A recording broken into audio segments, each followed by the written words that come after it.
Good morning, Cyril. Can you hear me? Yes. Good morning, David. How are you? Let me change my background. Good evening. Good evening for most of the people. Sayed. Good evening already. Good afternoon. I hear 1 minute after 12 as well.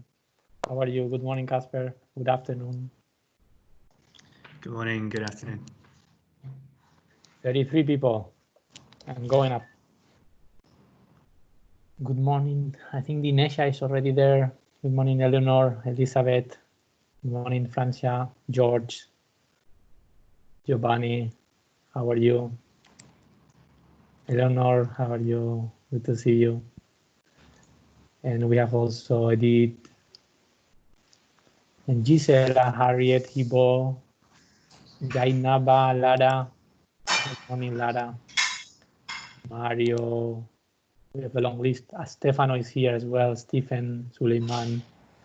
Good morning, Teresa. Good day to everyone. Good day to everyone. Yeah, I'm just passing through the list. We have also Vesna, Viviana, Siad. Hi, good morning, hi good there. afternoon. Good Hey, morning. how are you? So today, yeah, we need to wait a few more minutes. We don't have yet everybody here, so maybe we start in 3 minutes. Cyril, is it okay? Yeah, of course. 38. So you're almost there, pretty much. So yeah, the next 2 or 3 minutes, maybe you can start. Good I'm sure morning, you will Herbert. reach the Good right afternoon, number. Herbert. Good morning, Himanshu. Morning. Good morning, good afternoon, everybody.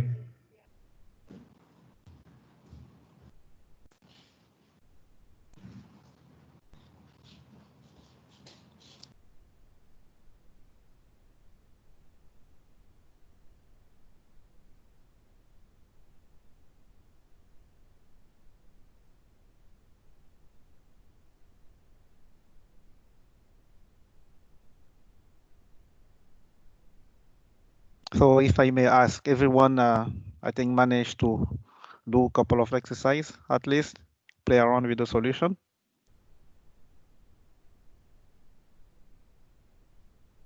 You can either respond to the chat or just voice it. Thank you, Eleanor. Lara as well. Okay, good.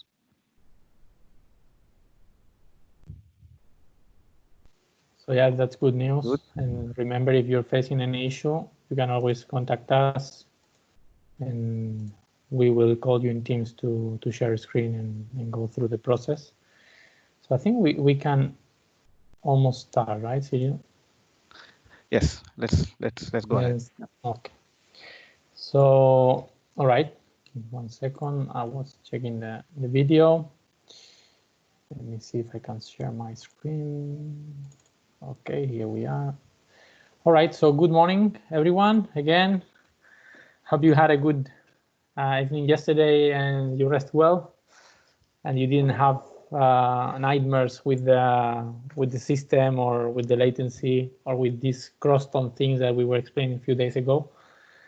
The idea for today is to go through the equipment portion and the additional demand portion of the solution.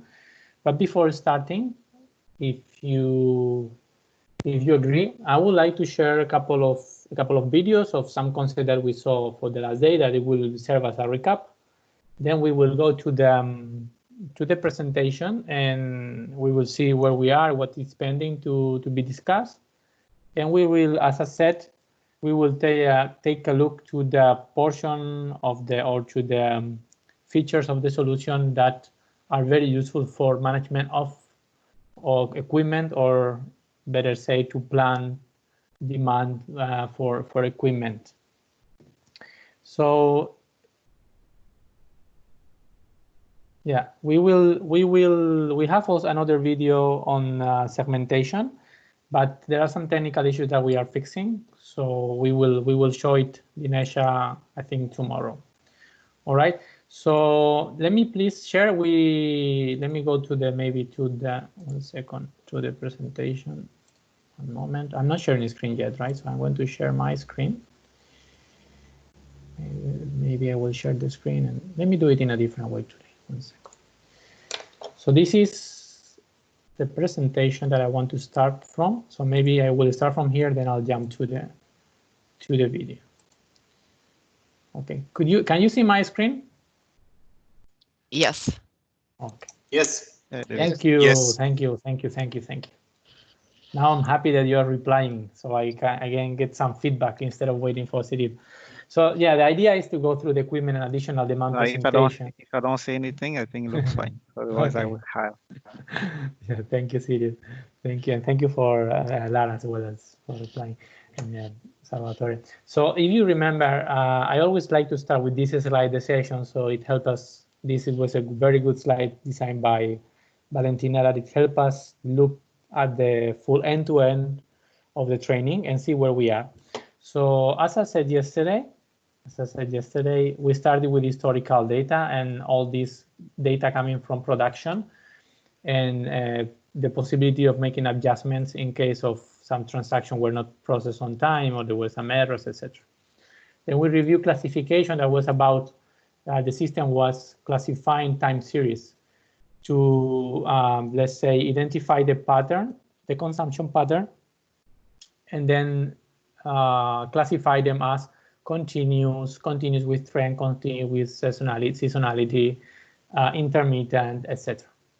And we went through the process of the automatic data cleansing, where the system was filling some gaps if they were there, and also cutting down some outliers if there were like months with extra high consumption that didn't make sense in the time series. We went through segmentation. That it was a very good, let's say, feature from the system, in my humble opinion, that will help us identify the product ID, the products ID or product IDs in the mission that have the, let's say, higher volume of, the higher quantities or higher dollar amounts, right? Because it was making a comparison of all the product IDs in the mission, and that will be comparing also services with goods. And we saw eventually with as well, Valentina gave a very good presentation on the statistical forecast and how the system, based on historical consumption and time series classification, can forecast future consumption for this item. Yesterday, we also saw the entity priority project demand, if you remember, where we will indicate to the system what is the project and what are the products that the project will be, let's say, consuming or that we will use in the execution phase of the project. So what is pending? What is pending is additional demand. And this is what we are going to see today, right? Again, sorry for the yellow mark that I leave on the screen. We will focus on additional demand and how this additional demand is added to the gross demand and what we consider as additional demand. But looking into the steps, today I will not be asking you to explain it because you did yesterday and you did very well. I'm going to just recap. We start from the consumption history that comes from Moya, and this is the input for the historical data template. And this we have a video from here that we saw a few days ago. And this output is saved as the final history after the adjustments are done. Correct? This is something we saw on day 3, I think. This final history is the input for the classification, as we said before, where the system will indicate if the consumption pattern for this is continuous or intermittent, or if it has a trend, or if there is seasonality, etc. This is, I think, something very useful that if you try, first of all, you don't have so easy the access to the historical data, but if you had it on an Excel file, it will take you a lot of time to analyze this. The system is doing it for us, and I think that's an added value. Then the system will do this automatic cleansing that is preparing data for the forecast. And once we have the cleanse history, this is what is going to the forecast together with segmentation. We are preparing a video as well. We showed a video for the auto cleansing. We have a video for segmentation that we will share tomorrow. And we have a video for a statistical forecast. So this is part of the process, and this is what I'm going to show right now. So give me 1 second so that I go to the other screen and I share with the sound as well, with the system sound. So this is it. Now I'm going to play a video on statistical forecasting. And yeah, we have another one for segmentation that we will show, I think, tomorrow. So I hope you can hear the music. Otherwise, please, if you don't hear it, let me know, or confirm if you can hear the music. Hello. In this video, we'll be explaining statistical forecasting and the processes for it. So what is statistical forecasting? Statistical forecasting is a step for demand calculation. Let's have a look. Statistical forecasting is nothing but the process of creating a baseline for demand planning. Historical data is used to create a forecast for medium and long-term planning. Adjusted historic consumption data and sales data as a baseline to create a forecast. Also, the forecasting process is an iterative process. Let's look at the process for statistical forecasting.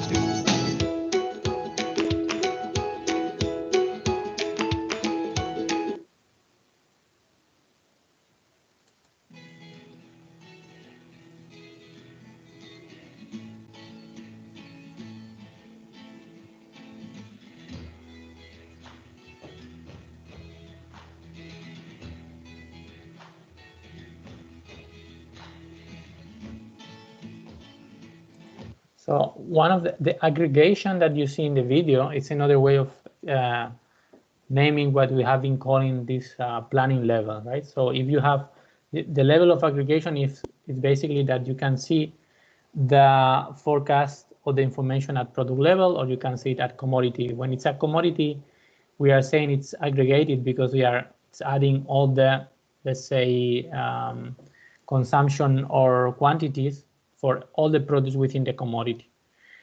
Again, when we look at the entity structure, we are calling about aggregation because one planning group might be, consist of a number of sublocations, right?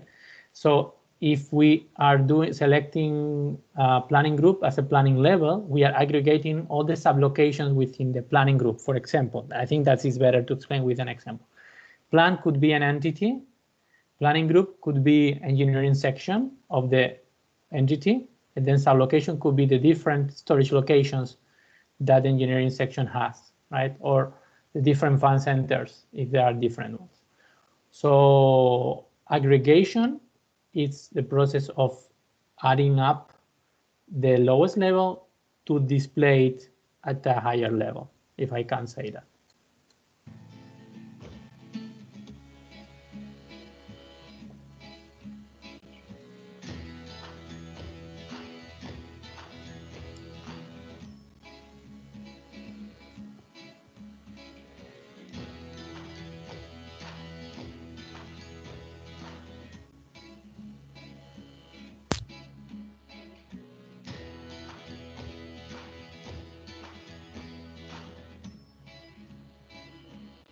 This is a bit technical. This is alpha, beta, and the parameters that are related to the statistical models.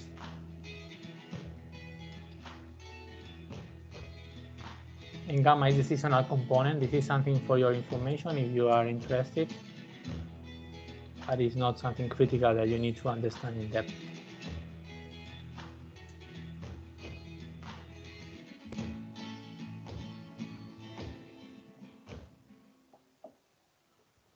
And then this was very important. Sorry, let me go back.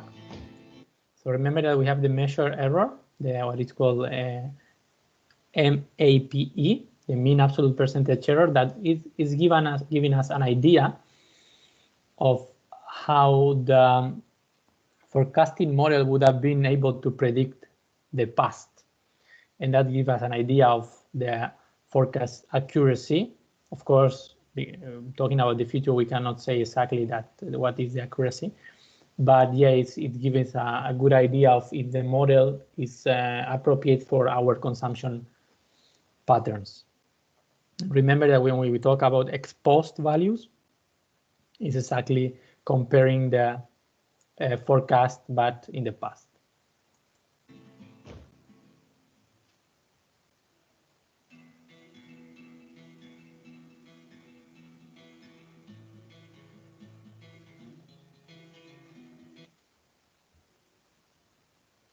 Hope you found this video useful.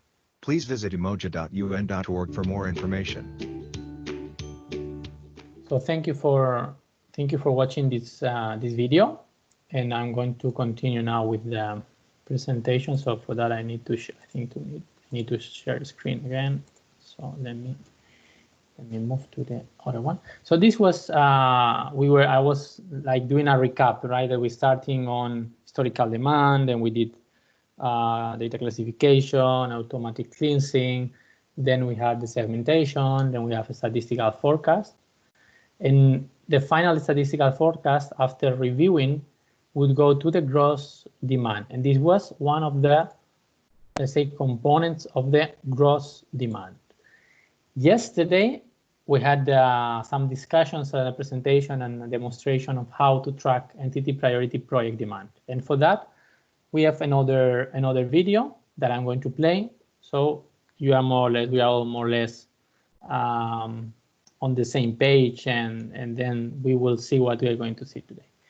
So if I may, I'm going to play a second video. This time would be for entity priority project demand. And then after that, if there is any question from yesterday, we can address it. So give me 1 second. I always have problems to minimize my video. Yeah, this one. So the next one is the entity priority project. Let me see if I'm sharing the audio. Okay, this is it. So let me maximize. And I'm going to play the second video. Please, if you cannot hear, let me know. Okay.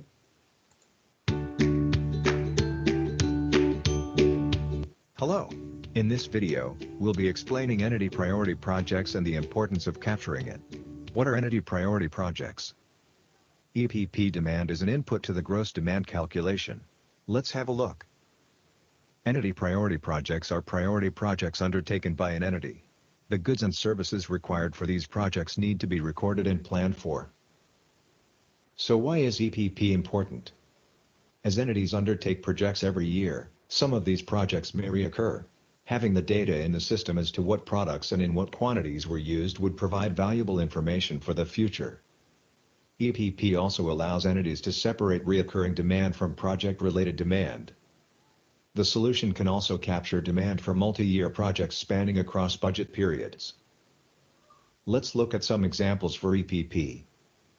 Some general examples for EPP are operational projects in PK or SPMs, conferences for regional service centers, and special projects for new solutions such as Umoja solutions.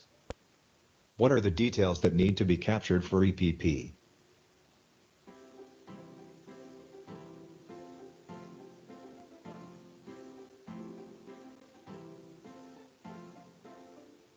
If you remember, this project header is what Cyril was showing yesterday that we need to enter. Can someone tell me from where we are going to enter the project header? What do we need to do in the system? What template do we need to use to enter the project header? I need someone from maybe MINUSMA. So how do we enter the project header that we explained yesterday? Hello, hi David. This is Hello. Hello. Tell me. Yes, from master data workbook. Very good, very good. That was very important. Remember when I ask this type of question, they are just key information that I'm checking that it's clear. Exactly, project header. And all what you see on the screen are the fields to be entered. Thank you. Thank you so much. So project item is the same. We will do it from master data workbook. And can someone from maybe UNSOS explain to me why are we entering project items in the master workbook, master data workbook? Someone from UNSOS? I need a volunteer from UNSOS. What is the point? Why are we doing this step 2 that we are entering the following detail with product ID, plans, planning group? Why are we doing this? If not, I need any volunteer from UNGSC, from UNSO. The first speaking will will get the chocolate? Because they are not part of the historical consumption, so they had to be brought into the system to a template. Yeah. Exactly. If we don't enter in them there, they will not appear in the template, right? So this is let's say a step we are doing to have the product IDs available in the template, in the project EPP template to enter consumption. All right. Who was that? Syed, Siad? Okay. All right. So thank you for the answer. We will find a way to make you get the chocolate somehow. Okay. Yeah, waiting for it. Spanish chocolate. Yeah.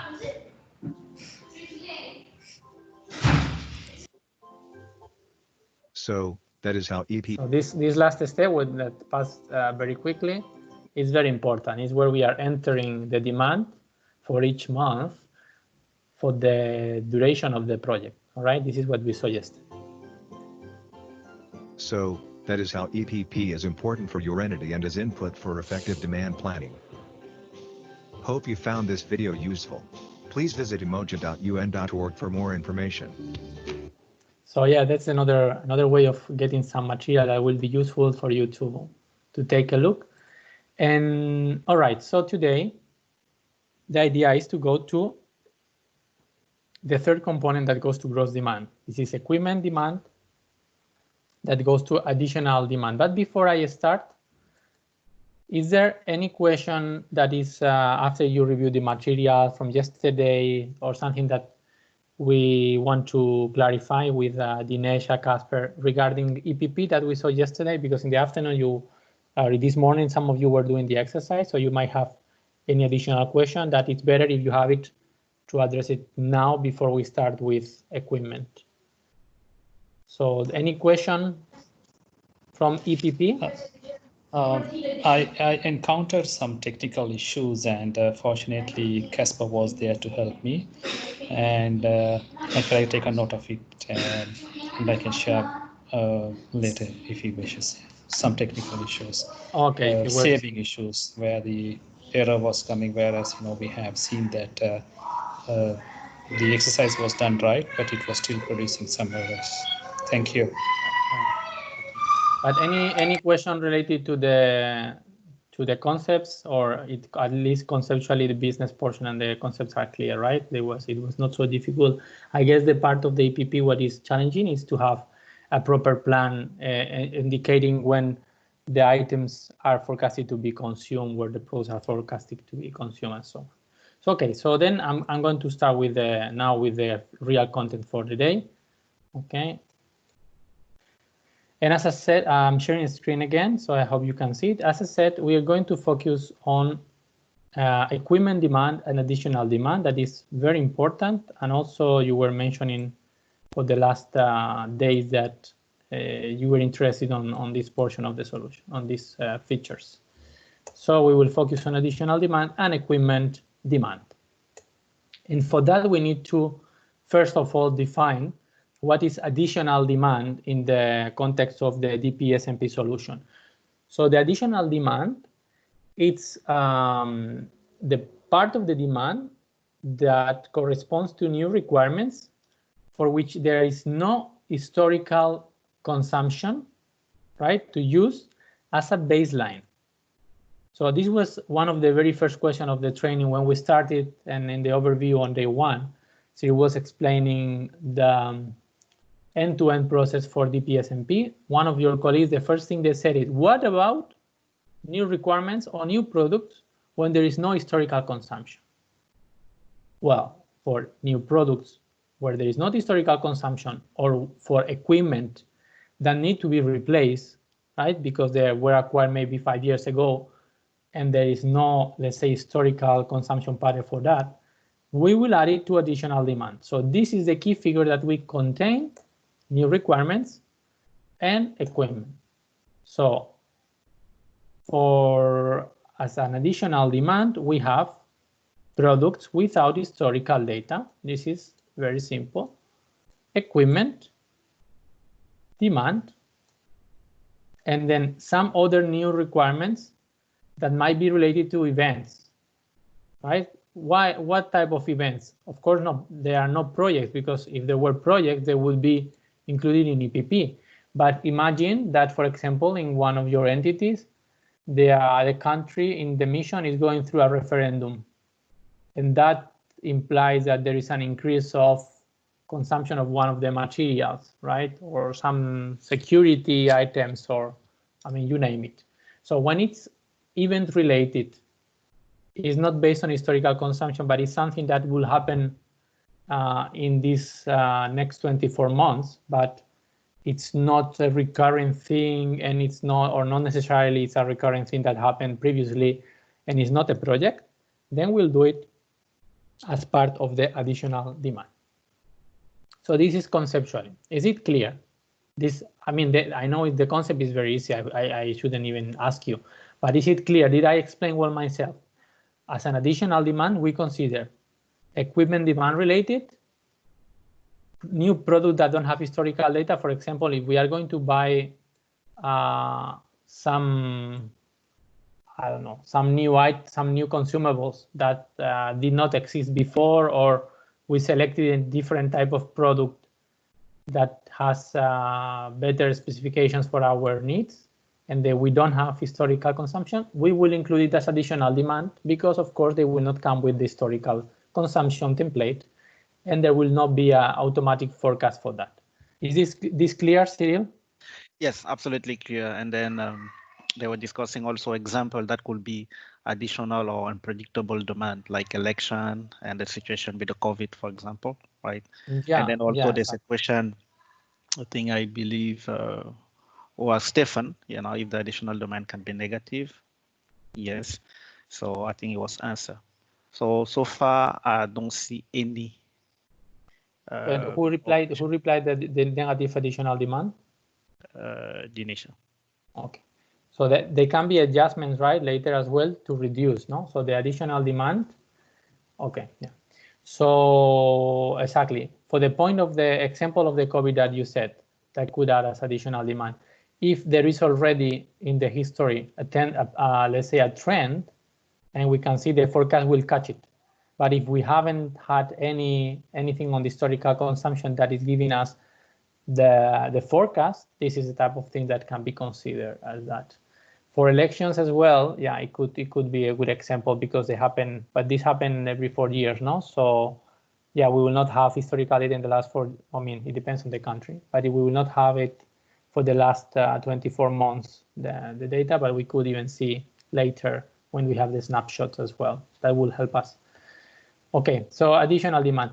So let's talk a bit about equipment. This slide is not new. It came from the consumption history. This is only to remind you what was considered as consumption history, and this will give me the floor or introduce some ideas for the following slide. Remember, as a consumption history, you are getting let's say these three main blocks. If we talk about services, we'll have it from the service entry sheets. It's not from invoices, it's not from anything else. It's from the service entry sheet. When it comes to material, we'll get it from good issues.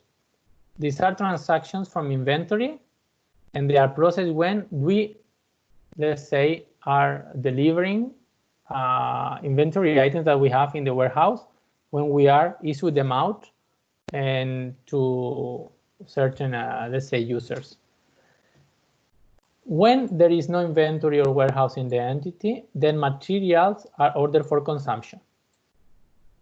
It means that in the consumption history, we will have all the items that have been issued out, if you have inventory, or that we have received. This is something that is useful for information purposes, for consumables, for consumable and items or spendable. But when it comes to equipment, this information that can give us an idea of the issuance pattern, and it could be useful to see how frequent is our, let's say, assignment of equipment. But not necessarily is all the information that we need to understand our equipment demand, right? It can give us an idea of how often we are assigning, let's say, issuing out. For example, if we're talking about laptops or other type of equipment. But as we know, as a matter of fact, when we issue out a laptop, the laptop is not automatically consumed, right? So as planners, if you are dealing also with equipment, we need more information that right now, as of today, it's very difficult to get it from the system. But with this DPSMP solution, we will get extra information that is going to be very, very important for us to prepare the demand plan regarding equipment. So this slide is to remind us what is included in the consumption history. And as you already pointed out in the first day, several of you, this is not enough when we are talking about equipment. The UCS team agrees on that and has developed a particular template that is going to be very useful for you. So some important facts about equipment to see if you agree with us on this slide, and if you agree, we can move forward. So consumption history includes good receipts for consumption and good issues for inventory. This is something I mentioned right now in the previous slide. But the final history does not include equipment in inventory and in use that will soon cease to be used and therefore needs to be replaced. This statement is very important. It is not me who mentioned that only. You already told us during the training. I think Elizabeth made that comment. Mala also mentioned that. Several of you told us, what about equipment that was acquired before that is in inventory or it's in use and will soon cease to be used because it's getting old? This is not included in final history. Right. You are right. So how do we capture that? This is an open question. 1 second. Now, the final history does not include either equipment that will be written off or it's in repair in future months. So what if we have 20% of our equipment regularly in repair? We need to capture that as well for our replacement strategy. Okay. I think there is a microphone open. No, I'm not sure if someone wants to ask a question. Okay. So, and let me finish this slide and then we open the floor.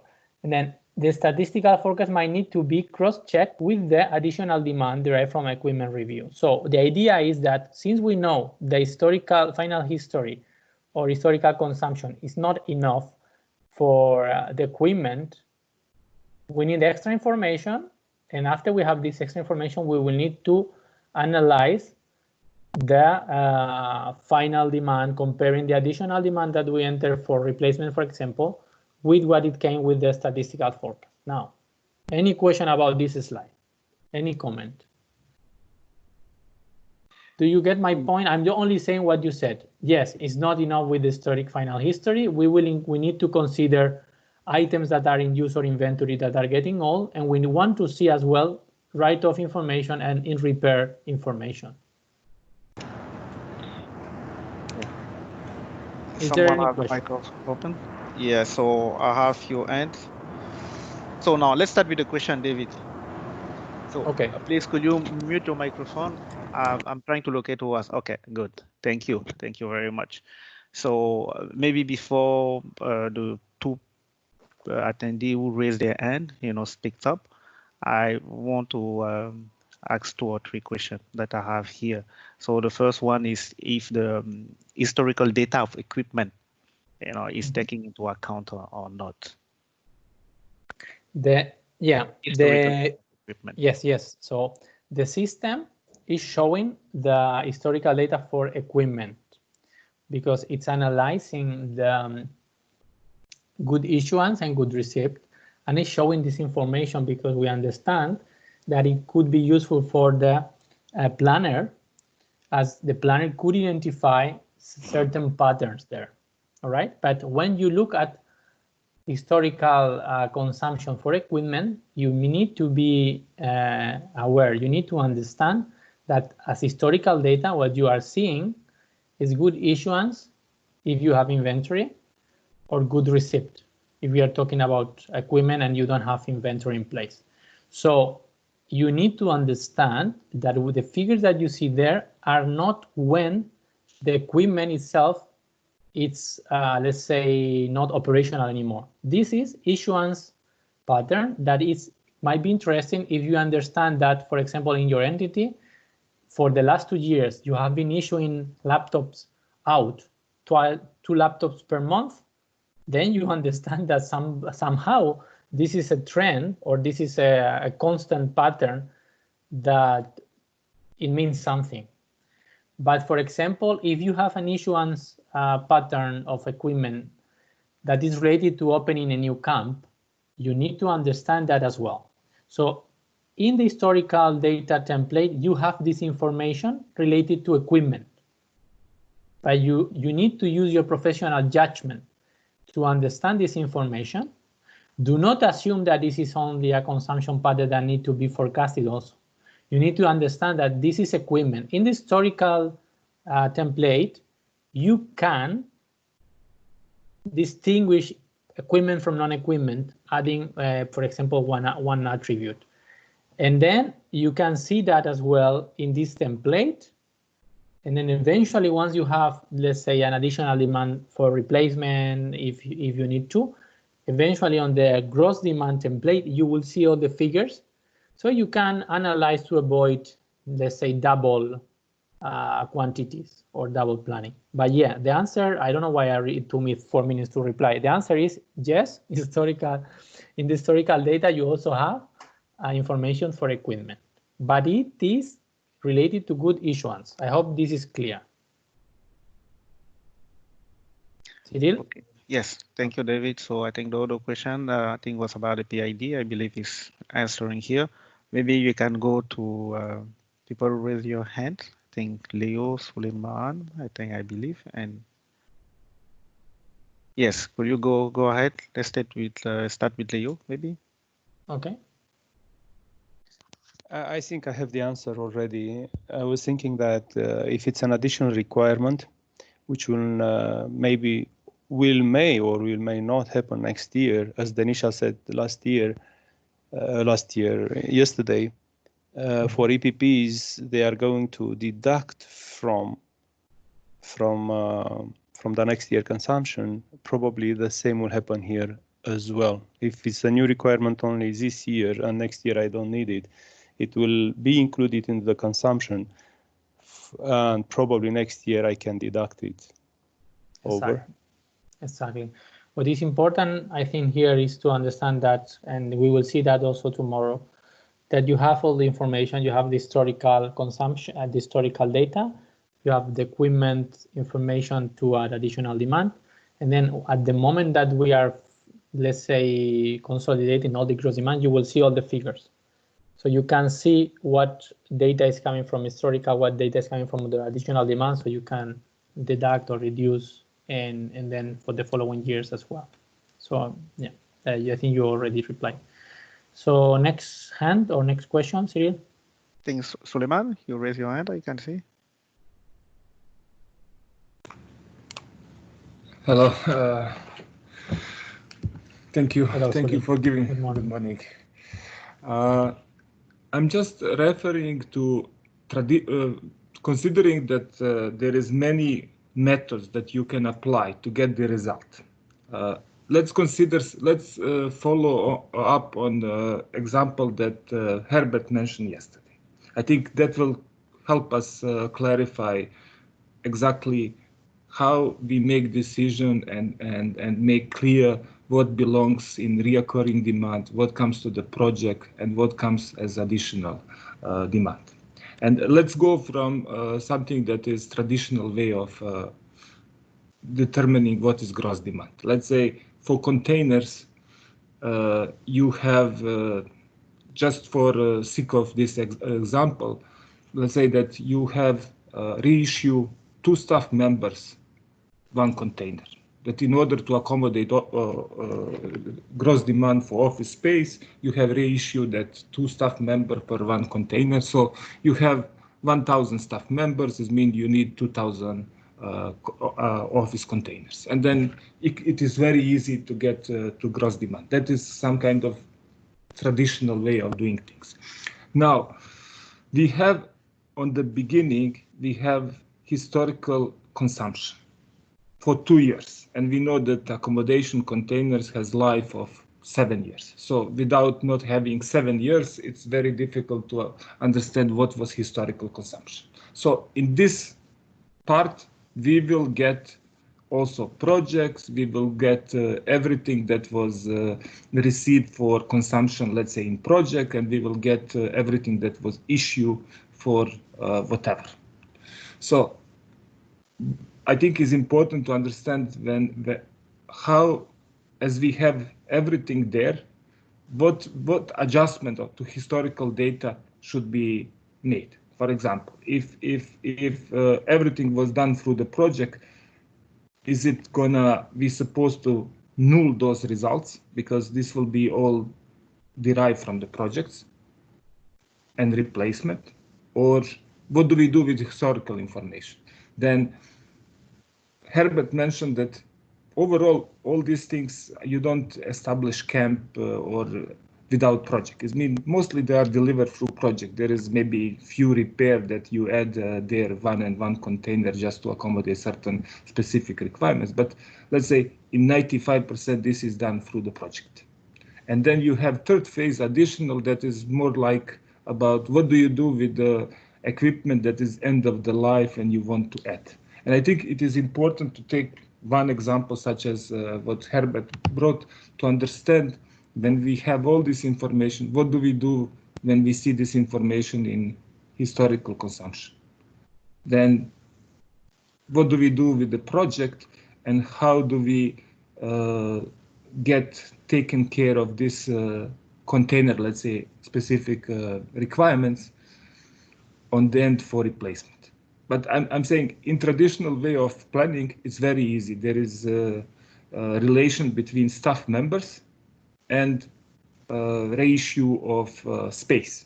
So it's very easy to determine. You just need a bill of material to say 1,000 staff members, multiply this one, and you get what is required for you to deliver mandate from point of office space. And it means this can be done on various methods, from bill of material to slicing this one, consumption project, additional. But I think it's good to have one example that will give us comprehensive overview and give outline how user will make decisions going through these steps. Okay. Thank you. So thank you. So out of the 3 points that you mentioned, about, for example, the point with the containers. Let me start from the last one. The containers that are already assigned, and let's say they are reaching their end of their useful life, can be identified with this template that we are going to explain. All right. So this is the purpose of the session. About the containers that were assigned as part of the project and what to do with the historical demand, maybe we can open the discussion in a moment. Okay. The idea now is to focus a bit on the portion of these containers that are already installed. The other one that came in historical consumption, if it's part of a project, or if not, what is for sure is this is not generating a forecasting of more consumption of, let's say, containers, right? Because you assigned 100 containers last year to your staff members, it doesn't mean that you're going to assign another 100 this year, right? So this is, if it's part of a project or if considered a one-time thing, we will discuss then later with Dinesha if this needs to be adjusted and set to 0 in the historical demand, or if the system is going to be let's say filtering this out, or if we leave it as historical demand and we adjust the gross demand, right? This one might be discussed with Dinesha in a moment. What I want to focus now on is the third point that is also important and we didn't touch yet, is what to do with all this equipment.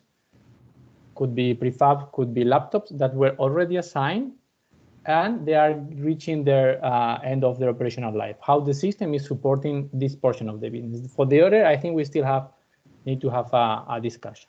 All right. So yeah, so I will reply that, but let's see if there is another question that is that I can reply before going to that point. Cyril? I will say yes. Ziad, you had a question? Because you raised your hand. Yeah, I mean, I will continue from Sulaiman's, but I will not go into details because I think you are going to mention it next. How the system will behave for equipment past life expectancy or the assets fully depreciated. When we serve this information to our local planners, it is very important for them when they do the assessment is to see the status of all the stock. How many past life expectancy versus how many we have in stock and how many are in use. So in order for them to assess the ratios of the equipment that they are supposed to have in stock versus the current condition. As a matter of fact, I raised my hand for slide number 4 is about the events. Does this, do we understand that all the conferences and this mission in particular, our mission organizes a great deal of conferences. They all should or preferably should be included under additional demand under events. Would be this a guideline or just a general approach? I think when we refer as events here, we are more referring to unexpected or situations that are generated. For conferences, maybe, and then maybe Casper or Dinesha can confirm that. Maybe they would fit better on the APP side, but it depends on how important or they are considered as priority. Dinesha, okay, it's up to the mission, right? Because if this is considered as an important IPP, right, Dinesha? Yes, I mean, see, it's not a. I mean, it's not a very strict rule per se. The idea behind EPP is each entity identifies at the beginning of the year what are important projects that I'm undertaking. The importance of recording these projects is that you could say if your mission UNMISS has lots of conferences, and if you start recording them year after year, you will know now I've had already 3 conferences. These are the material and services I've used, and you would know that. You can see the data in the system as well. And I am assuming it's not part of your regular operations, so tracking that as an event, I would say in this case is helpful. I mean, honestly, we cannot say one way or the other. I think I leave the judgment up to you there, but that's the general guideline. Okay, thank you. Okay, thank you. So maybe David, let's take the last one before you proceed. I think. Yes, yeah. About I think there was Sayed, I think, or actually, I think Ziad brought it up, what I was going to bring. But just continuing with that, I would say that since most of these events are already captured in the regular consumption as part of the services, so what is meant in this additional demand inclusion outside the consumption is anything that is not forecasted in the past or that has not happened in the past, is it? Yeah, anything that you cannot, exactly, you don't have historical consumption that or if you think there is historical consumption, that doesn't help for the forecasting, right? So you need to add it independently. But if for the last 10 years you are doing 2 conferences a year and you can see some seasonality there, it might give you an idea as well. But it's, as Dinesha said, here, this is a solution, this is a tool to help you plan better.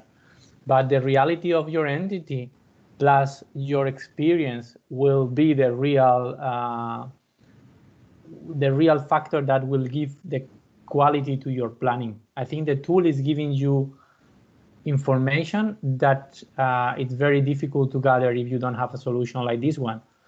But then it's where you are to start thinking and apply your own judgment, considering the operations of your entity and your own reality and your planning experience. So yeah, everybody can have a different approach at a certain level, but with the same understanding of the business processes and let's say a common understanding of how the solution works. Okay, I think Herbert, Cyril Herbert had also the hand, and I don't want to leave him on the side before I continue. Exactly. So let's Thank you. Thanks. I want to refer to what Sule said already. I mean, and he's absolutely right. I mean, there's many ways to skin the cat, right? And the system is built in such a way that there's many ways how we can come up with our final gross demand through the different elements, whether you put those prefabs into your project, or you put your prefabs into your as an equipment, or you put your prefabs into your regular consumption. The fear that I have, or let's say the fear that I don't have, is that each individual entity will find their way, right? Apologies for the background noise, but I have a construction site next door.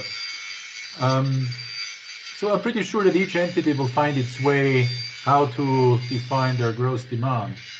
The fear that I do have, though, is when headquarters starts remotely reviewing different entities and starts comparing one against another.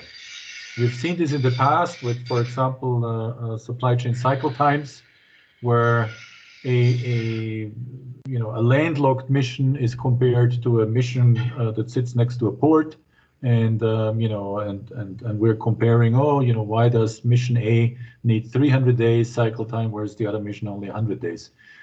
So, and the same fear I have in regard to demand planning now. I said, why do you have all this in projects? Why does mission A have so many project demand and other missions don't? Which we shouldn't, because there is many different ways how we can do it. So I think that's something that I want to maybe send a message to Himanshu and Reza and the team to take note of this, so that we're not being compared against one another, because we can all do it right, but in a different way. Thank you. Thank you, Herbert. Well noted, and absolutely I agree with you. There is the whole reason that this tool is designed in such a way is that the planning cannot be a one size fit all. Everybody has their operations, and the efficiency and effectiveness comes from how you, who knows your areas of operation, can plan better and effectively for yourselves. So definitely that message is well received, and we will convey that with SCPS and leadership as well. Absolutely. Yeah, and performance. To go one step further is, comparing missions is one thing, but this is now rolled out to all entities, and here we are co-located with Yunnan. Yunnan buy everything for consumption. We buy everything for inventory. So that's a huge difference already. Now, perhaps with the new tool, they will buy a few things for projects, because they do have projects. Once they replace their generator, it's a project for them, so they will buy these generators under a project. For us, we will do it differently. So just want to... No, exactly. And the performance, we had initial discussions with the headquarter performance management team. They're reaching out, and I think that's another place where we want to make sure that it's well understood that your performance measures cannot be based on the traditional matrix that existed. It has to be adapted in terms of what is happening, right? So definitely. Thank you, Robert. Very valid point. Thank you. Okay, thank you. So one of our goals for this session is for you to understand how the solution is designed to help you tracking equipment demand and additional demand that will fit very well for replacement. Myself, to be honest with you, I don't manage to understand why for replacement we would include it as a project, but I guess that every entity has its own reality. So let me share what is, from the solution point of view, what it has been designed to help you, and then maybe that will also facilitate designing a more or less a common approach for some of the elements that could be common to all entities. Not saying that this will fit all, of course, as Himanshu said, but I think that the template really helps to do that. So what does the equipment template has? And sorry to open the discussion maybe for too long. So this equipment template will give us some key figures. One is what equipment nearing useful life, how many items equipment items we have for every product ID that is approaching the end of the useful life. What is the number of write-off cases projected per item? This is something that is considering the last 12 months of historical data that will be performing an average, and also what is the average of items in repair. Now, when I hear about the project that you are putting in place to replace equipment or even fixed assets, and you're managing that as a project, I can't even imagine that you could have done it as a project, because maybe it was difficult to get all this information, and then you need to replace them, so you have a process in place to do it. Now, with this template, honestly, I think that you are going to get the information that you need, and you might have it more as a continuous, let's say, process rather than a project. So equipment nearing useful life, projected write-off and projected in repair elements, this would go to what is called equipment demand. And this equipment demand will be, let's say, integrated on the additional demand. But this is the key information that if I ask you how you get it today, if I ask you how many, if I give you product ID and I tell you, can you tell me how many of these product ID equipment items are nearing useful life in the following 24 months? You will, I think some of you will be struggling to get the data, as I would be, because you need to get it from the system. But now with this template, you will get it immediately. So this is, I think, a screenshot of the solution that we will see later with Cyril. But for every, let me give you an idea of how it looks, and then Cyril will go into detail. So for every product, here we have this monitor, vital signs, or this ventilator. For your entity, or for the planning level that you would define, you will see how many ventilators of this type are nearing, that are in use, are nearing useful life in the future. So if you look at the screen, you know that in September 2020, we have 10 ventilators that are reaching the end of their operational useful life. And to me, this is precious information, because you know that in theory, and of course it depends on how the mission or the entity operates, you may want to replace them. And of course, if we are talking about ventilators, you may want to replace them before they really are not useful. And there are 10, but not only the 10 that are in use, this one will be very urgent. Also the 5 we have there are 5 in stock that they are reaching the end of their useful life. So if you know this in advance, when you are performing or calculating your gross demand, you can add some particular demand to replace this. And this is independent from new hospitals being set up or items that were issued out in the past. To me, when I saw this functionality in New York, I thought it would be very useful for you as planners. And together with this, we have 2 more key figures. We have equipment write-off, and you see a 2 here. This is an average. This is telling us that in average, for the last year, we have been writing off in this, let's say, entity, 2 ventilators per month. Maybe this statistic is too high if we are talking about ventilators or not, I don't know. This is only training data. But I want you to get the idea of what the system is giving us. This is telling us in September, we will need to replace 15 ventilators. And you have this for all your product IDs. And you have even segmentation, so you know what are the ones that are more used, and you can prioritize as well, or by type of product. Yes. Yes. If I may cut in, this is very nice information, but without 2 additional key figures, the planner at one place will have not all the necessary information in one place.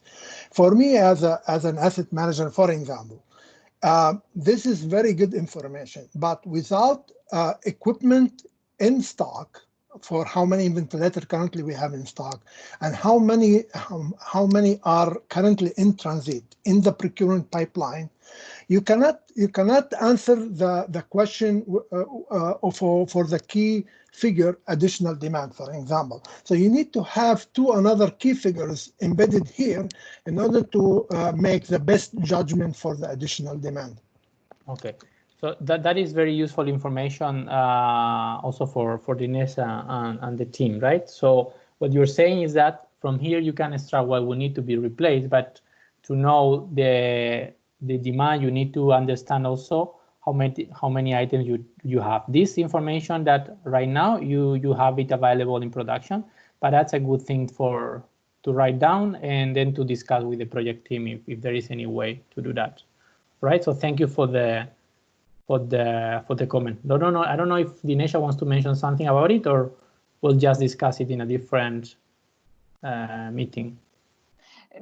I mean, I can quickly refer to it. So Ziad, the fact that these key figures, at least the first two ones, equipment in use nearing useful life and equipment in stock nearing useful life, the reason that we have it in as part of the gross demand is to identify that as an additional element. I do get your point that it's good, you want to see equipment in stock and in transit, but correct me if I'm wrong, Ziad, equipment in stock, you can't really change it, nor can in the equipment in transit. That's your projected holdings, as I may say, because in stock and whatever it's coming.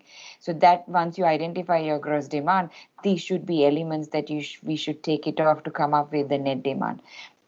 Our intention to include this in gross demand was these were additional demand elements that would help you come up with what does the entity need.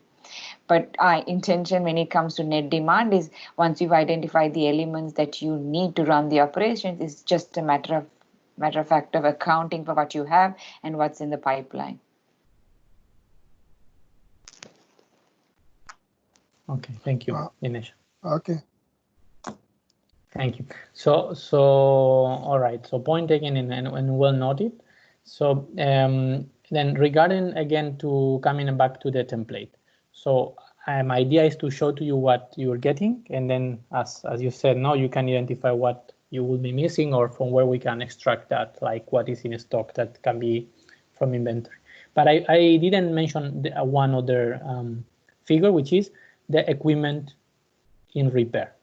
So we have the equipment that is nearing useful life, we have an average of write-off, and also we get the equipment in repair projected. This is projected means that this is an average of equipment items that were in repair in the past. So this is telling us that in average we had 2 equipment items in repair per month in the last 12 months. So that gives us an idea as well of that out of our equipment, let's say out of our list of ventilators, there are 2 that are not operational in average.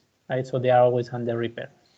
Considering this, the demand planner will have to understand and identify additional demand for these elements.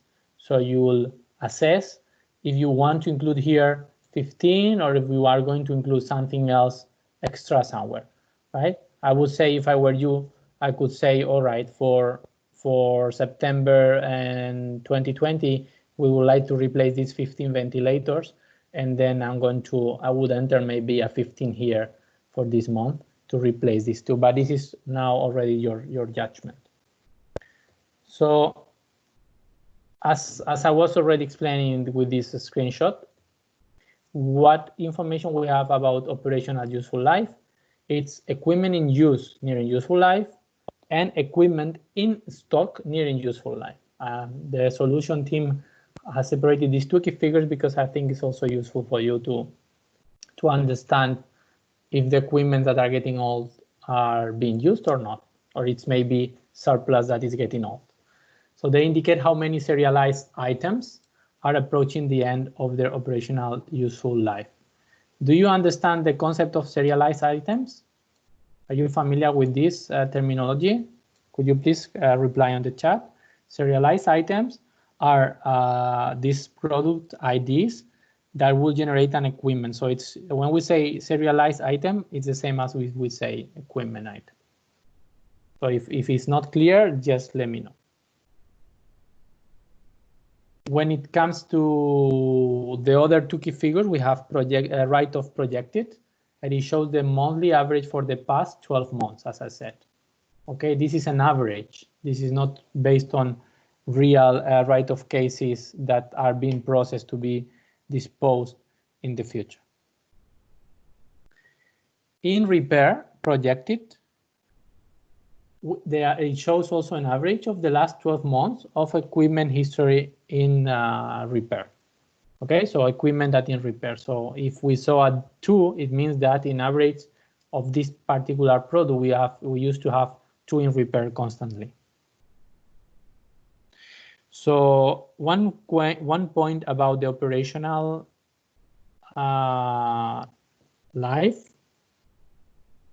The operational life that we are mentioning all the time, it's also related to operational life, but also to IPSAS. Dinisha, could you please jump in, because I'm saying operational life. So one thing is the useful life that it comes from IPSAS, and the operational life might not be necessarily aligned. What is the status of the solution now? Will it be customized depending on the entity, or it will be longer for operational? Because equipment, right, according to IPSAS, the equipment that are not fixed assets, they don't have really a financial useful life. The fixed assets do have their IPSAS useful life, but for equipment, how are you dealing with? So right now, I think most entities in terms of useful life consider the IPSAS useful life. But one of the things that we have incorporated is the ability to maintain what we call an operational useful life. IPSAS may say a vehicle might be good for 7 years, but depending on the conditions you drive, it might be more or less. So the idea that what DPSNP solution will look into is not the IPSAS useful life, but the operational useful life. Then it brings up the question, where are we maintaining the operational useful life? As of now, I think all the equipment in production have been updated to say that IPSAS useful life is equal to operational useful life. However, the intention is once, I think GAMS issues instructions, is that entities would update in each equipment record if the operational useful life is different from IPSAS useful life.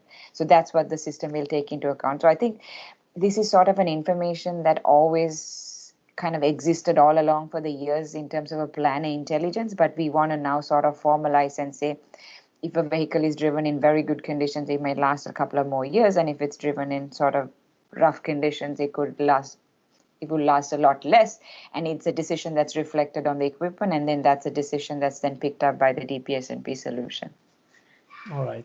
So to clarify also to our participants, then the operational useful life will be the same for a vehicle for all entities, or if an entity is driving vehicle in the desert or somewhere else, that could be different.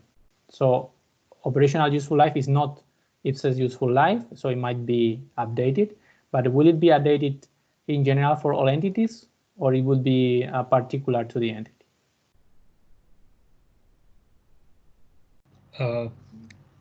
David? Yes. Inesha, can you hear me? Yes, sorry, David, what was the question again? The question was if the operational useful life that you are describing, if it's going for a particular vehicle, if it's common to all entities? No, it's by entity. By entity, yeah. Because we want to reflect the true condition of where the vehicle is being used, right? Okay, exactly. So that's what I meant, because if you are driving the vehicle through the mountains, it's not if you are doing it in the highway always. Okay. There was a question, right? I think it was. Yeah. David, yeah. So my question is related to the previous screen as well as this current slide. If you see that you have included items under repair and also perhaps in maintenance also. So my question is why we should include those in repair, because by default, that allowance is already been made in the total inventory. For example, when a requirement is for 100 vehicle for the mission, you make it keep an allowance for the repair and maintenance and other operational issues, and you order 100 instead of 80. Exactly. So that is already been captured. So why we want to add that again on top of the Very good into question. this plan? Very good question. So the point here is that, and this is a difference compared to previous template. This is the key figures that you see on the template are only for your information. They are not to be added. So additional demand will not be 10 plus 5 plus 2 plus 2. These key figures that you have here are for your information. So if in your case, the average of items in maintenance or in repair are already considered and to determine the level of inventory that you need for your operations, then that's the information that is already considered because the mission is operating well, right? So you will need to focus on the replacement element. But still, this information is for you in case it is useful for your entity. Maybe you already have it. Maybe you are already tracking the average of equipment, the percentage of your equipment in maintenance for every product. If not, you have this information. So it's not my point here is, if you see this template, don't get confused. Don't think that on additional demand, you only need to add 2 plus 2, 4, 2 plus 2, 4, 2 plus 2, 4, then this. Otherwise, the template wouldn't exist. No, we will just calculate it. These 4 key figures are for your information, and then you have to use, as you are doing to make the question, to ask the question, use your judgment, use this information to add additional demand, looking at what you have here and also what you know from your entity. All right, but don't assume that these numbers are to be added. This is for your information. All right, so this is an important, I think, difference compared to other templates, because we had the feeling that all the key figures were adding and then you have the total below. No, this is for your information. That's why in this slide, I'm putting this like there are three balls here with content, and then you do equipment demand, but this, I'm not adding them. This is not this plus this plus this makes this. No. This is for your information. You get equipment in useful life, the write-off, and in repair, and then you have to perform your planning calculations to determine equipment demand. This is more or less the idea. All right, did I reply? Did I understand your question? Yes, David, absolutely. Yeah. So okay. That was my exact question, that since I see these additional lines of write-off and repairs there, that's correct. Okay. Yeah, clear. Thank you. Okay, thank you. So I think we are almost at the end of the presentation, actually. So these are the key figures. So let me see what else it comes. Yeah, so this is again the summary. Remember that for the gross demand, we have the final statistical forecast, the additional demand, and the entity priority project demand. And then we are talking about additional demand. In the case of the equipment template, we will add the additional demand for equipment. For other products and services, we will see later this week where they are included, because I think it's directly done on the gross demand template, if I remember well. Okay, so that was all for the equipment and additional demand presentation. So thank you so much. Did I mention something that was pending from Sully, or was it? Yeah, I think, yeah. So this portion, Sully, that we are showing here, it's basically regardless the third point that you were mentioning, right? So how to identify the equipment that was assigned or received long time ago and need to be replaced.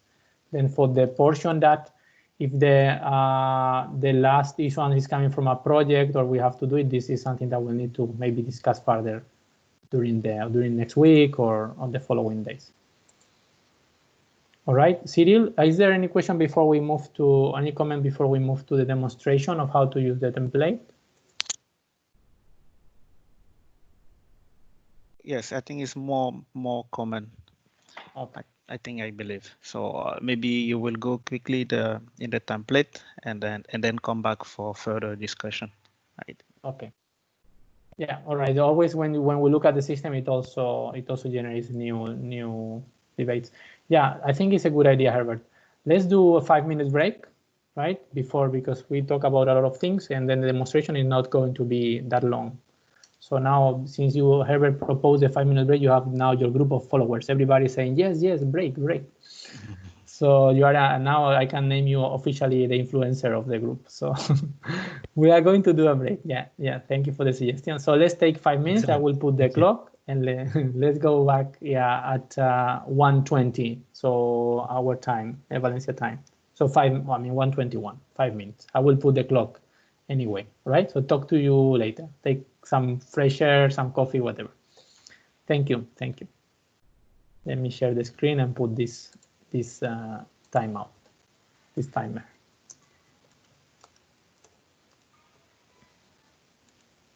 Sorry, Cyril, I didn't ask you to do the break. Oh, that's fine. I think it's good also for us to take some air. So I'm sharing my screen. Not this one.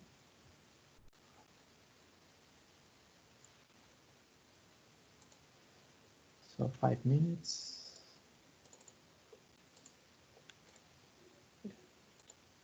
Here it is. Yeah, it's all right. So I'm going to mute my microphone. This timer looks a bit like a, I don't know, something dangerous, no? When it gets to 0.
All right.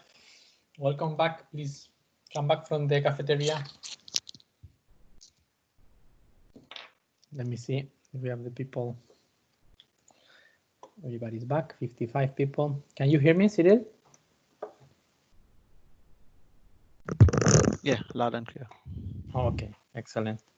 So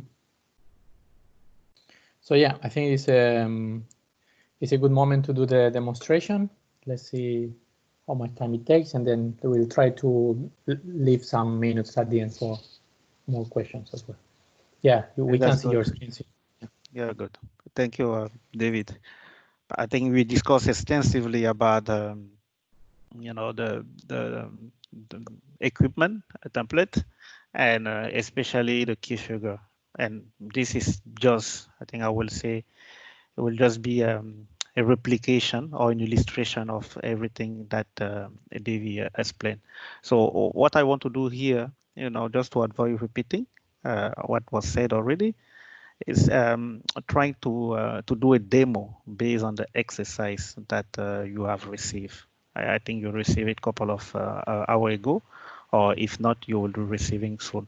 So the exercise for practice, I will do it with you now. So when you will go and do your practice yourself, you will have already an idea of what to do.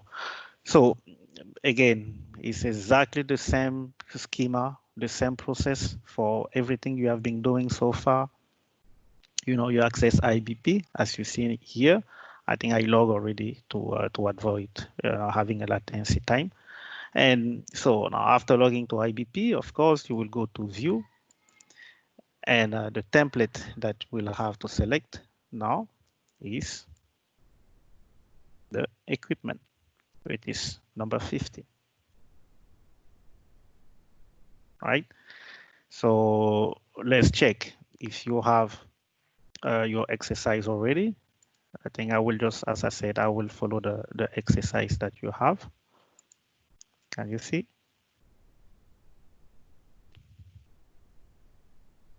All right. So we did this. You are here approximately, and then you will go and select our planning horizon, and then of course the filter, right? So I select already the equipment templates, the planning horizon. Let's take from 2020, 25 months to 2022.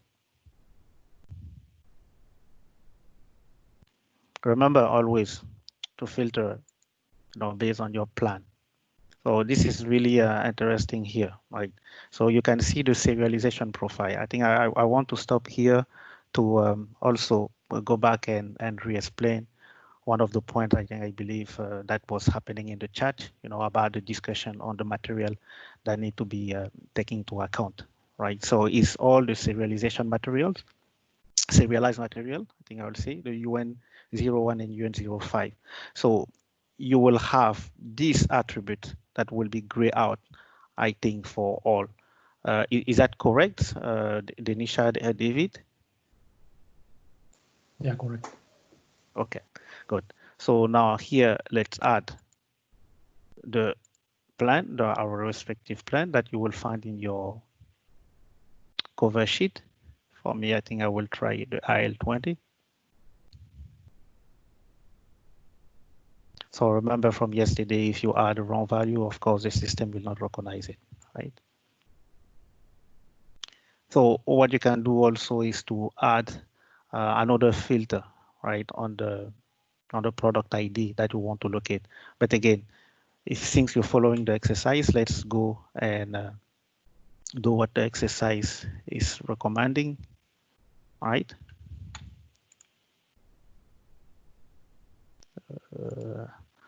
What do you say? So you add the filter, and then you go, you know, okay.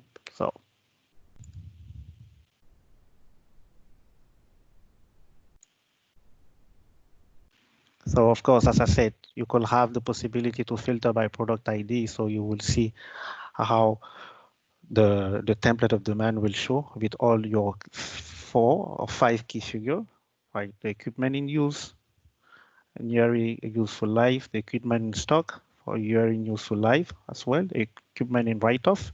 So so the monthly projection per month, and also the equipment in repair, which is also the monthly projection per month. So as you see here, let me move this, okay. You have many equipment here. You see different product ID, right? And then you also have your key figure.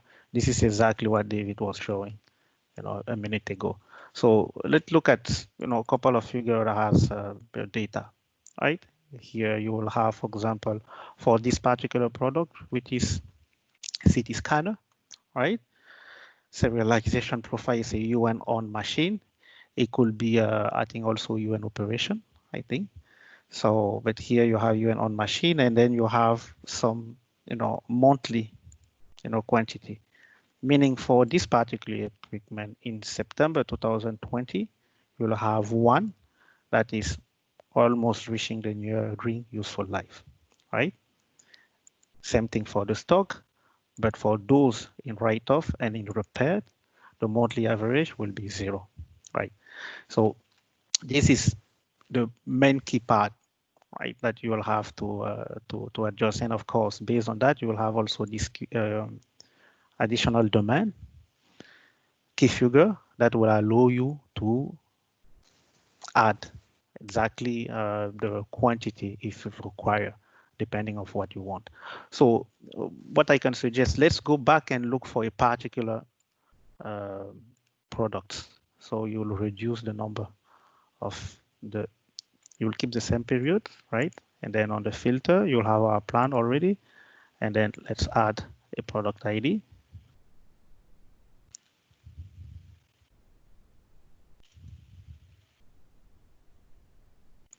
I'll make sure that I select the ID here because it was D. So I put the ID here so I can use a particular product ID. Do you have one here?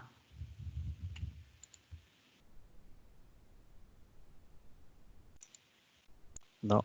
So let me find one.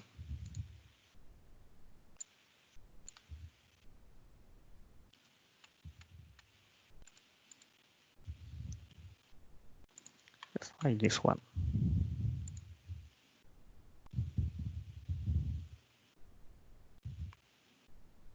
Good. Let's resize our. So you have the same CT scanner, and then you can look, of course, at the key figure, and also the data. Let's look at where you have data for month. Here, this is not the correct one because you have 0, so you don't have really a representation of the quantity. If I may, Cyril, if I may. Yeah. Can you hear me? Yeah.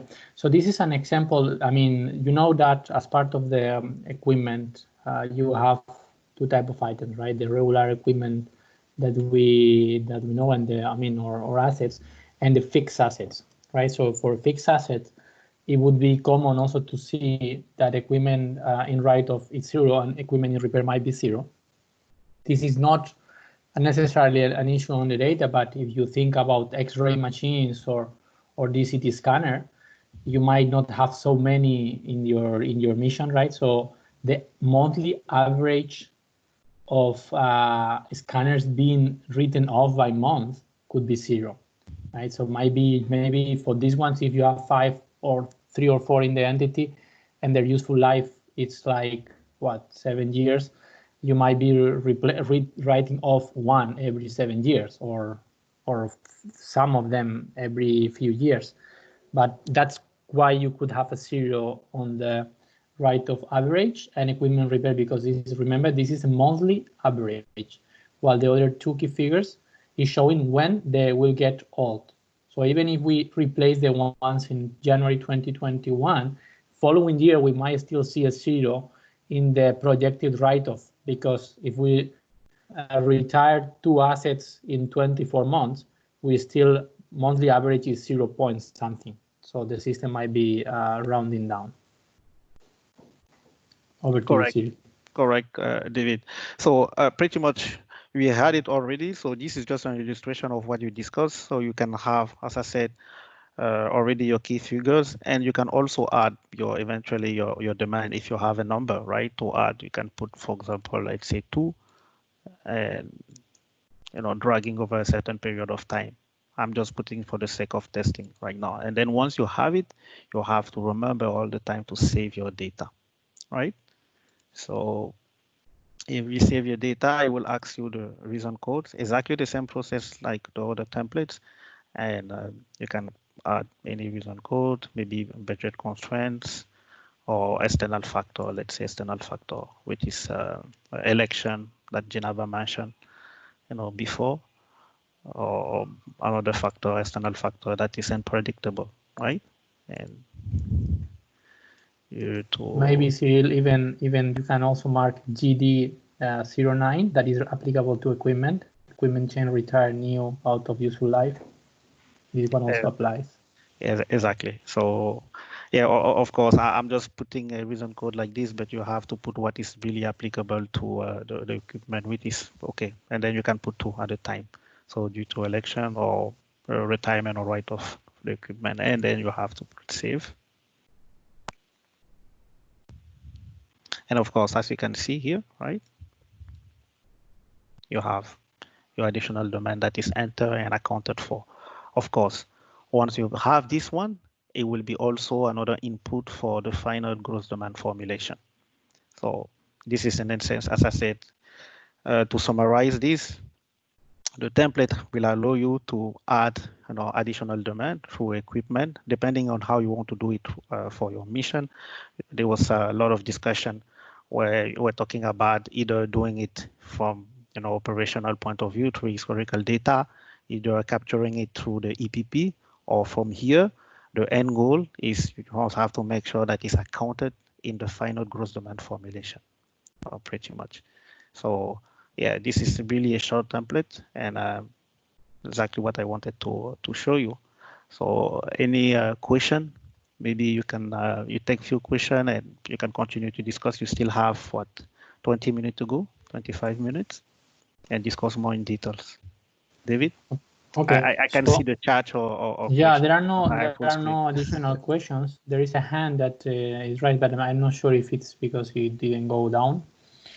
And yeah, so I think that is right. I mean, they will get the exercise. Maybe Valentina is a good moment now to send the exercise by email.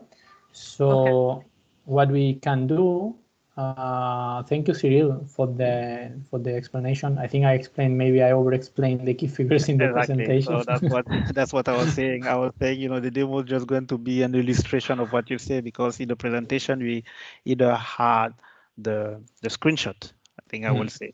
Yeah, so that was taking.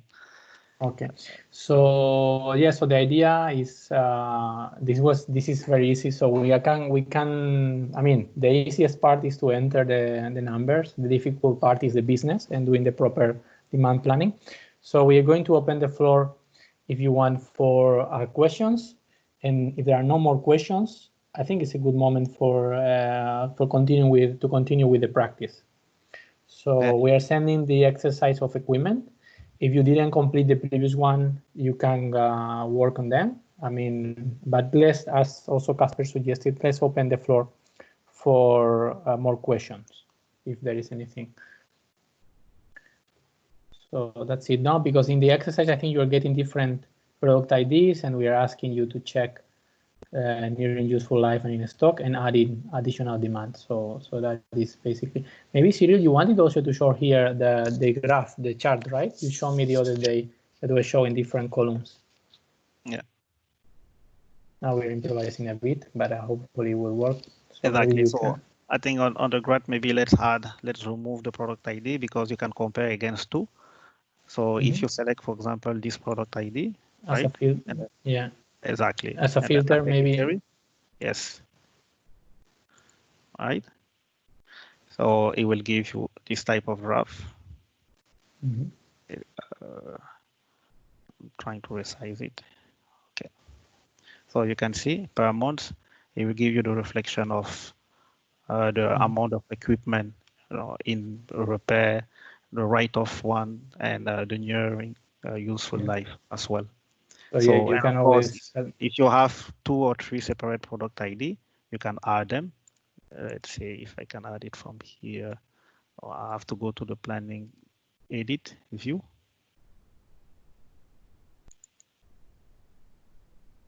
I can either add another one or just remove this one, so you can have more.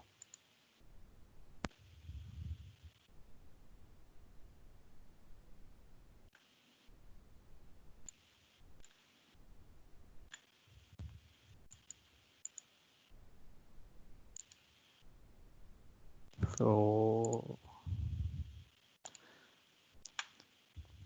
and then you will see here from the share that is in comparison between the product, pretty much, right? You will always see in this area how it shows.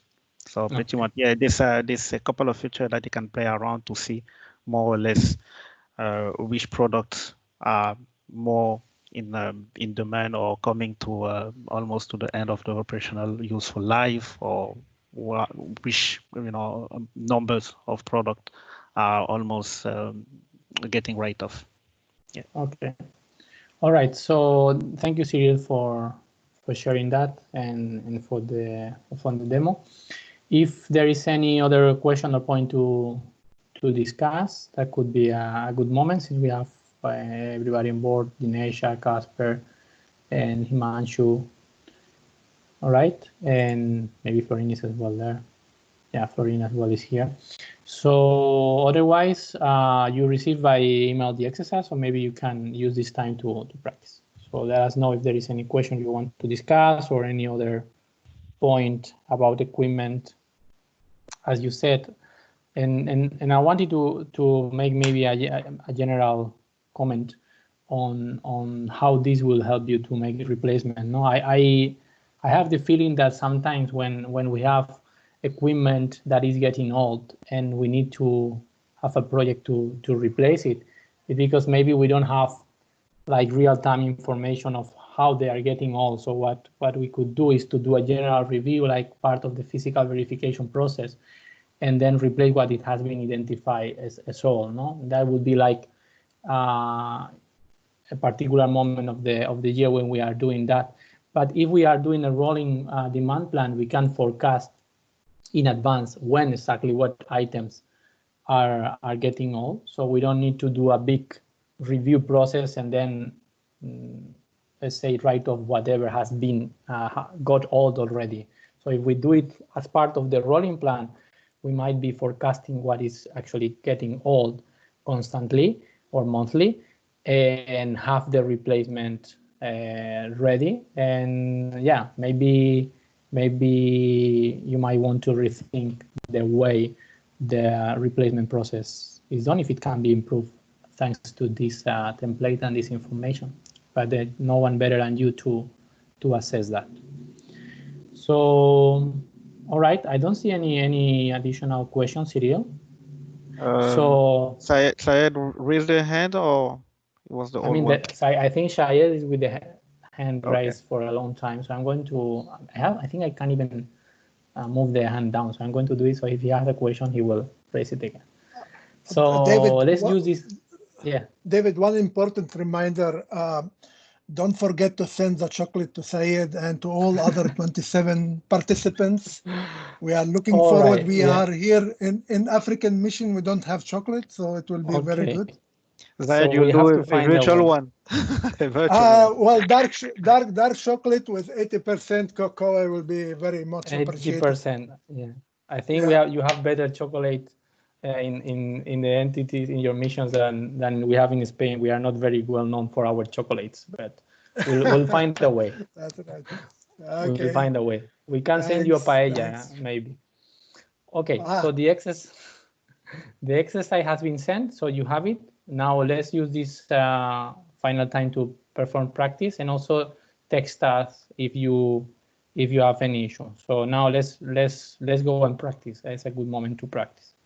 All right, and if you didn't reach, or if you didn't manage to complete the previous exercise, you can also take advantage of these 20 minutes to do it. Okay, so we'll give you 15 minutes to practice, and then feel free to write on the chat or individually to any of us, to Cyril, Valentina, or myself to assist you. Okay, 15 minutes until. David, yeah. Sorry.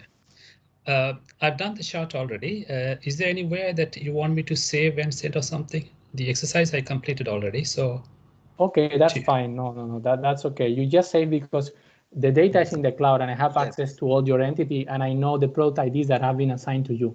Yeah. So okay. The trainers, without you sending anything to us, we will run the templates. We will see for all the products how if you added the additional demand or not, and we will see who completed and who did not complete any of the exercise. So they don't need to send it to me.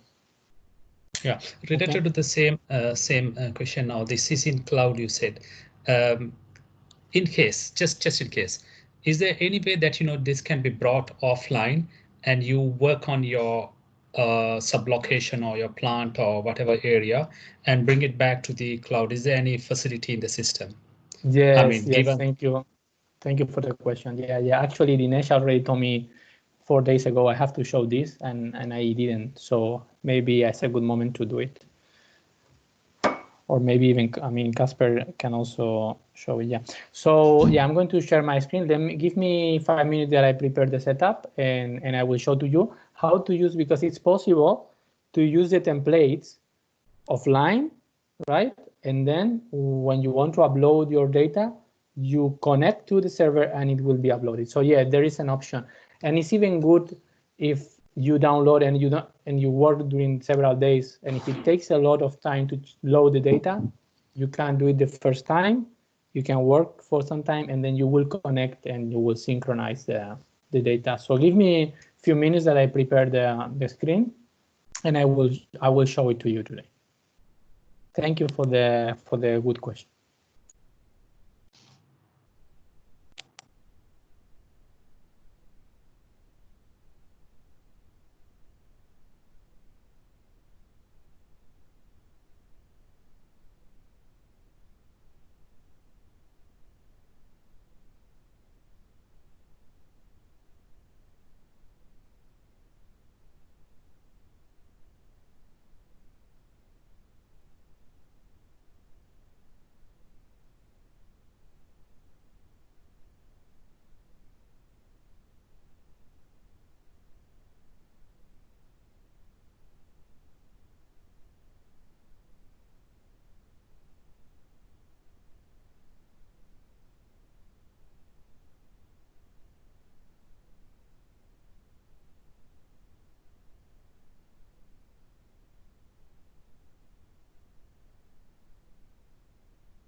right? So I'm going to share, and during this minute, a technique to work offline on the file. But since we are using Citrix, it might not be so easy. But let me show it. Let me show it one moment. So I'm going to share my screen. I'm going to share my screen. Yeah, so this is the IBP connection through Citrix. So I'm going to open one template. Maybe I will open the EPP template because I have to, no, maybe historical data. No, that is one that might require some work. I filter by plant. Can you hear me, Cyril? Yes, we can hear you, David. Yes, we can. Thank you. Thank you. All right, so I'm going to filter by my entity. This is normal work online, right? Because I'm connected to the to IBP. So now it's loading.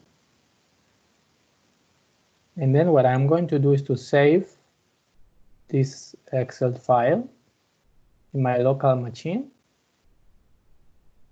And then I will open it. I will do something without being connected.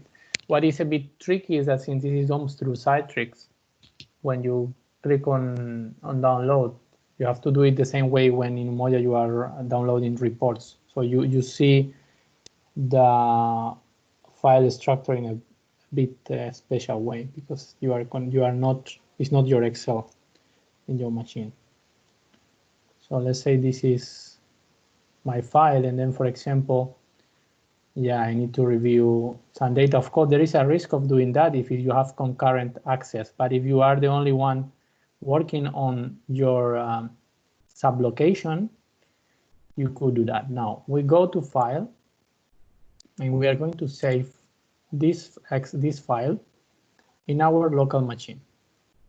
Okay, be careful because this desktop, I think, is not the desktop that is not your desktop. So if I save this, I will have to go into my computer. I'll save it on my local machine. So maybe I'm going to save it in this folder, in this network share drive. Okay, so maybe, well, let me put it somewhere where I will find it later. Then we have so many folders. So here, for example. So this is the planning view for historical data. Now, Casper or Dinesha, if I do something wrong, just stop me on the way because I'm improvising a bit. So yes, David, I think we've stressed it through the other connection, but I think with Citrix we might have to do a few more testing. But do try it. I mean. Yeah, I'm saving it, so I save it locally, right? Yeah. Now, let's say that I disconnect from Citrix and I close and everything, and now I want to work on this file for the following days. So I'm going to open it. All right. Go to my file that I downloaded. It is somewhere here. Right, this is the Excel that is in my local machine. I'm going to open it, and I'm going to work on it for some time. And I'm not connected right now to IBP because I closed everything. So this is an example. Okay, it's saying my microphone is deactivated. I hope you can hear me. All right, so I'm opening the Excel file. Historical data that I downloaded. You see, now I'm not connected to anything. This is my local Excel, my local file. So I can work on this file and I can review, because it's going to take me a while, all these key figures. So I have to put here 1700, this type of things. All right, maybe here. Yeah, this is very trusted document. Then I put here, I don't know, whatever. You put some figures here, no? Whatever. 200.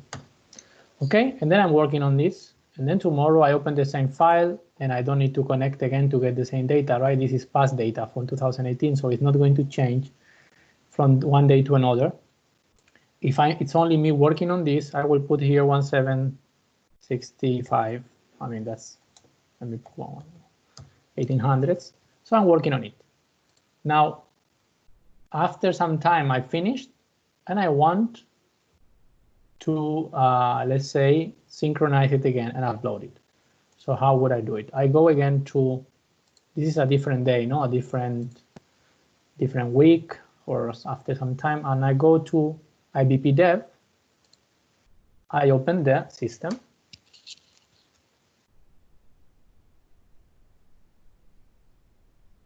So remember, I have my local file that I've been working with for some time, and now I want to upload it. So this is the Citrix Excel. So I'm connecting to IBP.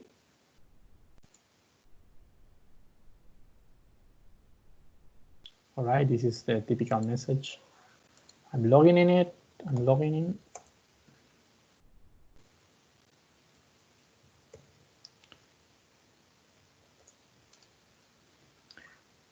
And then the question.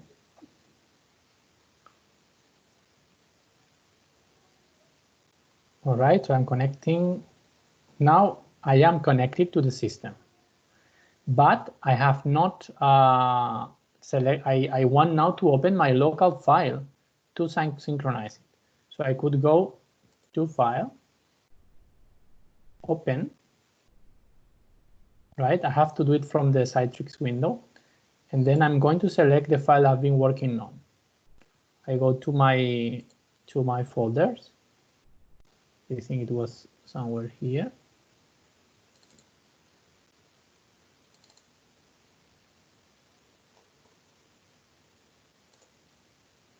Here. Sorry, don't look at it. This is a different export because I did double click. 1 second. Oh, damn it. 1 second. Sorry, because I closed the Excel. Yeah, when you are in IBP through Citrix, you have to do single click. So I did double click and it went to the wrong file. Sorry, because I didn't realize. So I log in again.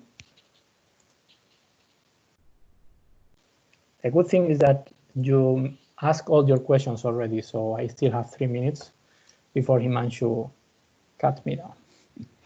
So, no, David, I want also to mention something very quickly for the end. Okay. Yeah. So give me just 1 more minute. So what I'm doing again is to connect to IBP, no? But don't forget, I opened the file, I save it locally. I've been working on the file. Now I want to synchronize it. So I connect to IBP and I open it from IBP. So 1 second. So I go now to my folder. I'm trying to find the file. And this is the file. It was called historical data. So I opened it. Oh, it's locked for editing. Yeah, because I'm very smart and I didn't close it, right? So I'm closing it. Okay, so I have to open it. This is what happens when you improvise. You see, you always get the problems. So historical data. Yeah, and now it's saying, oh, I'm connecting with this file and I'm connected to IBP. So I think I will be able to synchronize it. And if not, we will try next week after further investigation.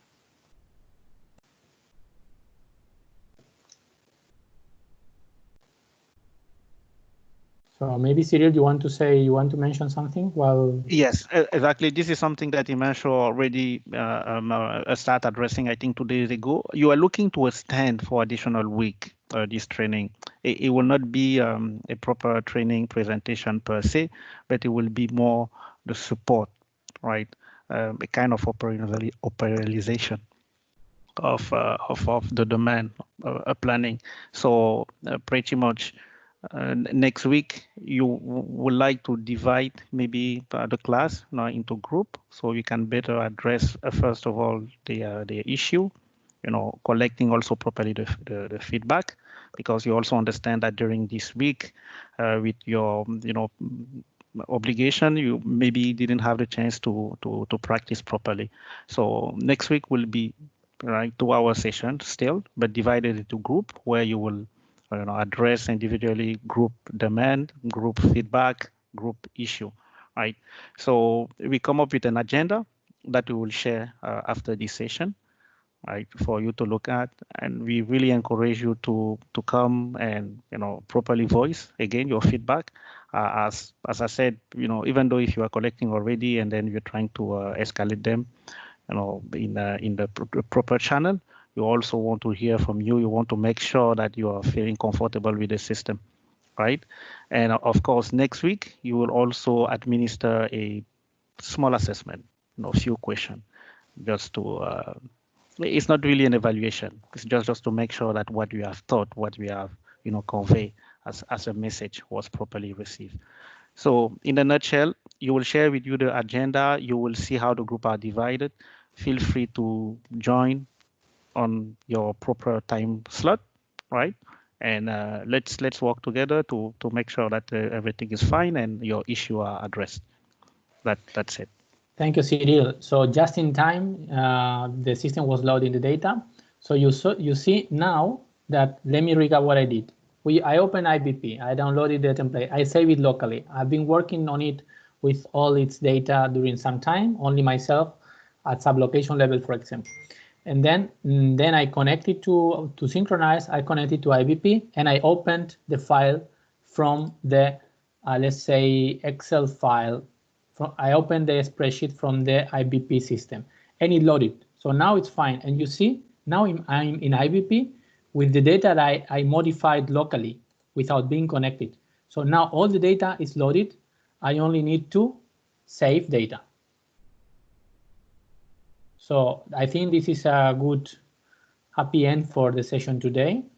I managed to download the file, and you saw it, right? That it works, and it's recorded actually. So that's David, it. Yeah. Sorry, you skipped already the screen. No, there's another feature actually, perhaps, I should have reminded earlier when you were loading.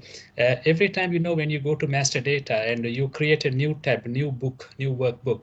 But I saw that, there is a feature where, you have to go to the plus mark in the filter area, and in the same window, you keep creating the new tabs. Yeah, that's it. Exactly. That's a good feature that we wanted to show. So if you want to open different master data sets, you can do it from here, right? Very good. Now that you are experiencing this, so I will have currency in one tab. I can open whatever product plan on another tab, and then when you click on OK, you have all of them in tabs. So yeah, that's also a nice feature. Yeah, very good that you are already looking into this. So now we start with the curiosity, and everybody's getting more comfortable with the solution. That's all from my side. I think we'll give the floor to Amarin. Yes. So thank you, David. Today I'll be closing instead of Himanshu. He has to run, but I just have the some additional points on what Cyril just mentioned about next week. So just to give you a better picture, right? Next week is the extension of this 2-week session. Okay, so you will be able to have these opportunities for more practices. Okay, so you would going through the system, do all these practice, basically for the next, I think Monday, Tuesday, and Thursday, following with the assessment or the wrap up of this training session. But the following week, which is after next week, what we are going to do is actually we're gonna invite more users from your entity who will be the real users of the healthcare. Okay, so we will bring them on board. We'll provide them the exact same kind of training. I mean, training, not really the discussion about what we have been doing in the past couple of days, starting from last week. So that itself already called operationalize. But the details of, how or which day to do what, how are we going to bring them on board, what data do we have for you, what is the involvement from you as the expert, unlike when we have the LPET concept, right? So more details will follow, but I just want to give you some heads up that next week is the extension of these 2 weeks training, but following from after next week onward is going to be the real proof of concept type of activities where you log into the real production data of your own data, having the real user sit with you, okay, to work on that data, timeline, number of days, or how we're gonna engage with you. We hope to have all that precise plan, coming out to you shortly. So that's all from my side. Okay. Thank you. Thank you, Amarin. So if there's no other, input, Valentina, David, maybe you can call it a day. Yeah. Thank you, guys. Thank you.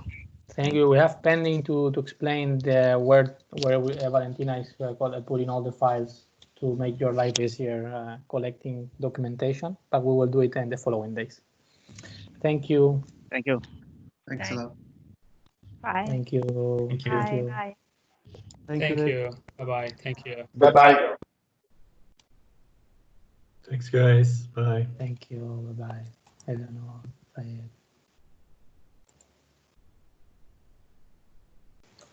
Harriet, thank you. Hi, David. Bye. Bye.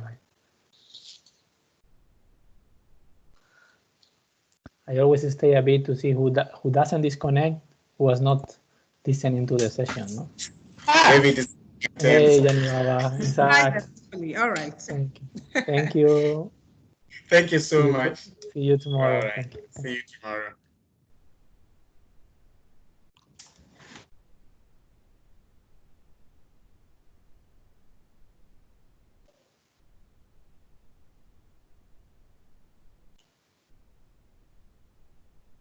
Utam, are you there?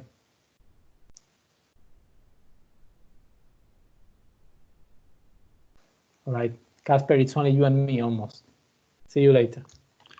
Yes, talk to you later. I will stop the recording. Okay, thank you.